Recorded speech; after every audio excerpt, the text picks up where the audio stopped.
Good morning, Fawn Volkert here, the founder of Living Life Transformed, fawnfromashes.com, and now recently launched what I'm calling We Don't Need Charming, which is my theme for the Disney Marathon 2020.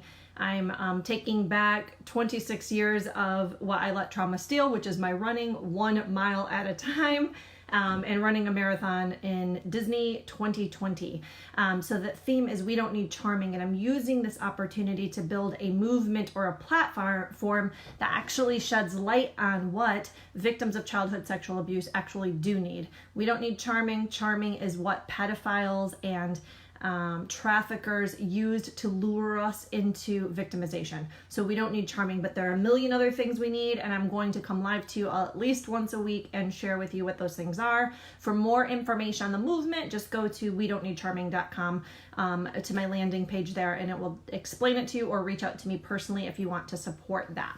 So today is our first What We Do Need segment. What we do need is to have our voices heard.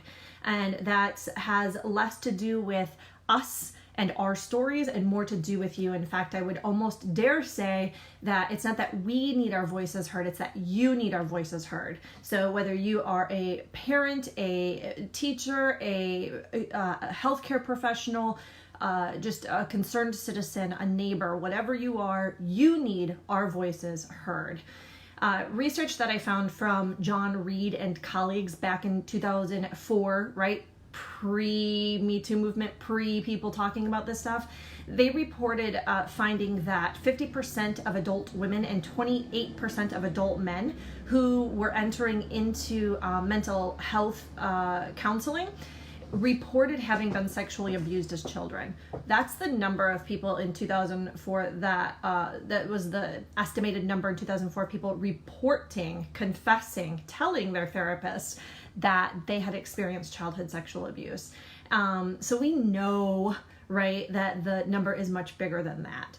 We also know that through this research and ongoing, professionals will admit that they're still trying to navigate what trauma-informed care looks like. They still don't necessarily know how to treat victims, and there's this, and I don't want to jump ahead to the next segment, but there's this hidden, not even hidden, very public message that's received by us as victims that we're going to be this way forever. We're going to have the effects of trauma forever. This is really just a sign that they don't know how to treat us. And I don't blame people. I don't blame you as neighbors. I don't blame you as parents. I don't blame you as professionals. And the reason why I don't blame you is because we're not talking. Our voices aren't being heard.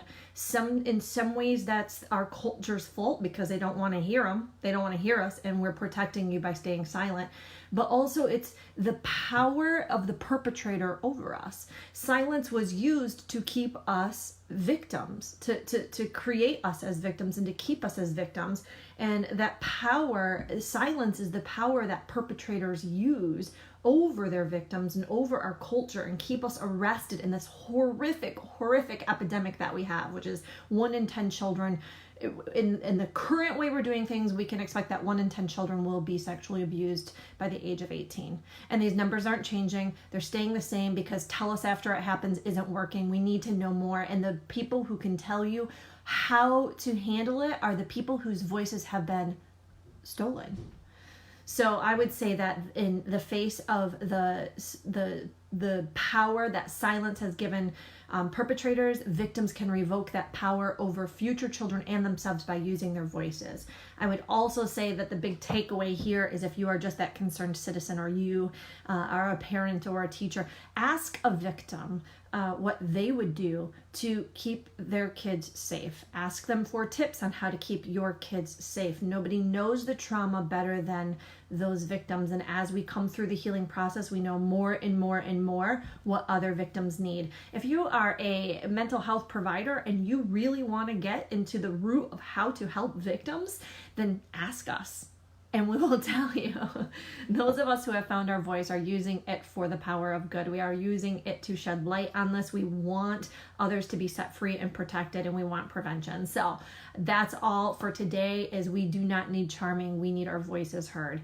We don't need charming. You need our voices heard. So that's it. Stay tuned. The next segment is going to be that we need a message of hope. We need a message of healing. And it's a super, super important one to me. So that's coming up next.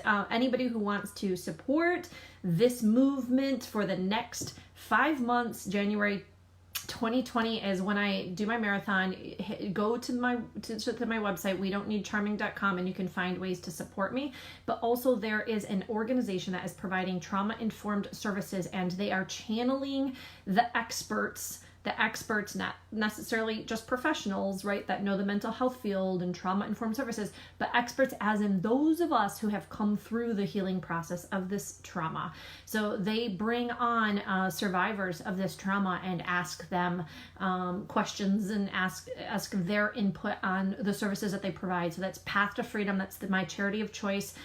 So you can donate directly to them, or you can donate to my race, and a portion of what I raise for my race goes back to Path to Freedom. So you can find all that information on wedon'tneedcharming.com. If you are not in the position to donate, that is fine. Just comment, share, like, tag people, whatever you need to do to get our voices heard, so that children can be protected, so that victims can be set free. All right. Love you guys. Bye.